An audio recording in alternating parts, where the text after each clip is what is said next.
আমি sub inspector Mohammad Ashraful Islam. আমাদের থানার নাম্বারে ফোন গেছে, ডিউটি অফিসারের নাম্বারে ফোন গেছে এখান থেকে 2টি মোবাইল নাম্বারে, যে হাসান মেমোরিয়াল কলেজের স্কুলের রাস্তার পাশে একজন লাশ পড়ে আছে। তো লাশের পরিচয় জানতে চাইলে ওরা বলে যে এই লাশ কেউ চিনে না, তবে এই এলাকায় সে ঘোরাফেরা করতো, উনি একটা পাগল, প্রায়ই এই পুকুরে সে গোসল করতো। আজকে সকালেও নাকি এখানে সে গোসল করছে, তবে তাকে কেউ চিনে না বলে জানায়। তখন আমরা আসলাম, আমার তদন্ত স্যার আসলেন, আইসা জিজ্ঞাসাবাদ করলাম, বিধি মোতাবেক তার সুরতাল করছি।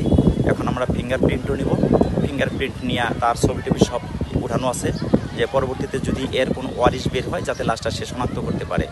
এখন আমরা মর্গে পাঠাবো, পোস্টমর্টেম হওয়ার পর সেখান থেকে আবার বিধি মোতাবেক যদি আঞ্জুমানে পাঠানোর প্রয়োজন হয় সেখানে আমরা পাঠিয়ে দেবো। বেয়ারুইশ লাশ হিসেবে আপাতত তার বিধি মোতাবেক তাকে দাফন করার ব্যবস্থা হবে।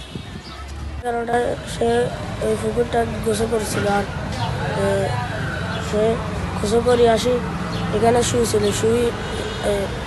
দুইজন লোক আসি তাকে জিজ্ঞাসা করলে কী খাবে, সে বললো সে কথাই বলতে পারে না। তারপর দোকানে গেছিলো তার জন্য পানি 1 লিটার, আবার জুস আর কেক নিয়ে আসছিল না।